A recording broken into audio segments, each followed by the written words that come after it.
आदरणीय मेरे प्रिय दोस्तों और भक्तों, कर्तव्यपरायण, दीन एवं अनाथ की सेवा, स्वामी भक्ति एवं परस्पर प्राण रक्षार्थ आत्मोत्सर्ग की भावना की तीव्र प्रेरणा। दोस्तों, यह वृत्तांत आपके समक्ष रख रहा हूँ क्योंकि मानव मात्र को हर किसी जीव के प्रति परोपकारी और कर्तव्य परायण होना चाहिए। दोस्तों, कर्तव्य परायणता का अद्भुत नमूना आदर्श आपके सामने प्रस्तुत कर रहा हूँ। दोस्तों, जो कि गीता प्रेस गोरखपुर द्वारा प्रकाशित भविष्य पुराण से लिया गया है। दोस्तों, यह सूक्ष्म वृत्तांत हार्डली 7-8 मिनट का होने वाला है। अतः आपसे विनती है कि अपने जीवन को सुधारने के लिए कर्तव्य परायणता का जो अद्भुत आदर्श आपको सुना रहा हूँ, उसके प्रति सजग रहें और इसी तरह अपने आप को ढालने की कोशिश करें। आपका स्वार्थ, परमार्थ, मोक्ष निश्चित होगा। दोस्तों, बिना समय गंवाए आइए इस वृत्तांत को शुरू करते हैं। दोस्तों, प्राचीन काल में सर्व समृद्धिपूर्ण वर्धमान नगर में रूपसेन नाम का एक धर्मात्मा राजा था।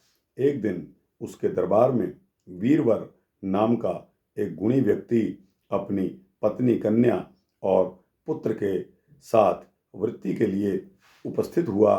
राजा ने उसकी विनयपूर्ण बातों को सुनकर प्रतिदिन 1 सहस्त्र स्वर्ण मुद्राएं वेतन के रूप में निश्चित कर दी और उसे सिंह द्वार पर रक्षक के रूप में वहाँ पे तैनात कर दिया।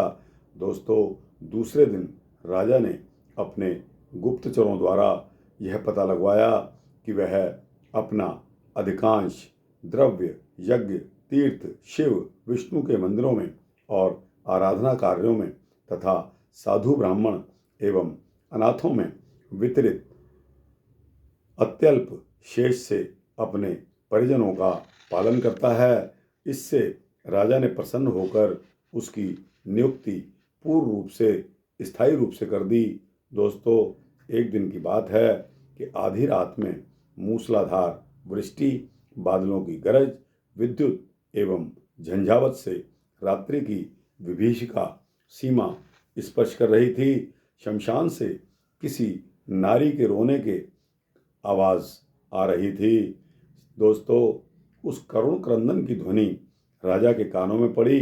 राजा ने सिंह द्वार पर उपस्थित वीरवर से इस रुदन ध्वनि का कारण पता लगाने के लिए कहा। जब वीरवर तलवार लेकर चला तब राजा भी उसके भय की आशंका तथा सहयोग के हेतु एक तलवार लेकर गुप्त रूप से उसके पीछे चल दिया। वीरवर ने शमशान में पहुंचकर एक स्त्री को वहां रोते हुए देखा और उससे इसका कारण पूछा। तब उसने बताया कि मुझे इस राज्य की लक्ष्मी या राष्ट्र लक्ष्मी समझो। इसी मास के अंत में राजा रूपसेन की मौत होने वाली है और मैं अनाथ होकर कहाँ जाऊंगी, इसीलिए रो रही हूँ। वीरवर ने राजा के दीर्घायु के लिए जब उससे उपाय पूछा तब उसने वीरवर के पुत्र की चंडिका के सामने बलि देने के लिए राजा के शतायु होने की बात कही। फिर क्या था, वीरवर उल्टे पांव अपने घर लौटा और अपनी पत्नी, पुत्र आदि को जगाकर और उनकी सम्मति लेकर उनके साथ चंडिका के मंदिर में पहुंच गया। दोस्तों, यह प्रयोगात्मक बात आपको भविष्य पुराण से ली गई सुना रहा हूँ। राजा भी गुप्तचर के रूप में पीछे पीछे सर्वत्र चलता रहा। वीरवर ने देवी की प्रार्थना करके राजा की आयु को बढ़ाने हेतु अपने पुत्र की बलि चढ़ा दी। इसे देखते ही उसकी बहन दुख से हृदय विस्फोट के कारण मर गई। फिर उसकी माता भी चल बसी। वीरवर इन तीनों का दाह करके स्वयं भी राजा की आयु वृद्धि के लिए बलि पर चढ़ गया। दोस्तों, राजा छिपकर यह देख रहा था। उसने देवी की प्रार्थना की। उसने अपने जीवन को व्यर्थ बताते हुए अपना सिर काटने के लिए जो ही तलवार निकाली, त्यों ही वहां देवी प्रकट हो गई और उसने राजा का हाथ पकड़ लिया और वर मांगने के लिए कहा। राजा ने देवी से परिजनों सहित वीरवर को जिलाने की प्रार्थना कर डाली। इसके फलस्वरूप देवी ने सबको जिला दिया और राजा चुपके से वहां से चलकर अपनी अट्टालिका में जाकर लेट गया। इधर वीरवर भी चकित होता हुआ तथा देवी की कृपा मानकर अपने पुनर्जीवित परिवार को घर पर छोड़कर राजा प्रसाद के सिंह द्वार पर आकर खड़ा हो गया। जब राजा ने उसके वहां उपस्थिति के लक्षण से परिचित होकर उसे बुलाकर अज्ञात नारी के रुदन का कारण पूछा, तब वीरवर ने बताया कि हे राजन, वह तो कोई चुड़ैल थी और मुझे देखते ही वहां से अदृश्य हो गई। आप चिंता ना करें।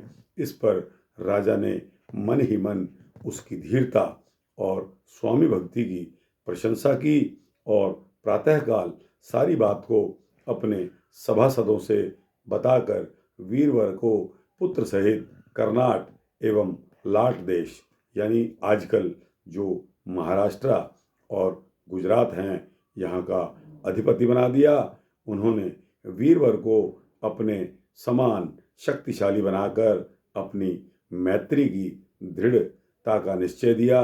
दोस्तों, यह कथा परोपकार, कर्तव्यपरायणता, दीन एवं अनाथ की सेवा, स्वामी भक्ति एवं परस्पर प्राण रक्षार्थ आत्मोत्सर्ग की भावना की तीव्र प्रेरणा हमें देती है। दोस्तों, यह अति शिक्षाप्रद वृत्तांत यहाँ समाप्त होता है। आपको कैसा लगा? अच्छा लगा हो तो दोस्तों इसको लाइक और शेयर करते हुए अपने दोस्तों, भक्तों, मित्रों, जिज्ञासुओं को अवश्य भेजना। इस चैनल को सब्सक्राइब करेंगे तो आपको इसी तरह के भक्ति वृत्तांत देता रहूँगा, यह मेरा संकल्प है। जय श्री राधे कृष्णा। जय श्री सीता रामचंद्र भगवान की जय।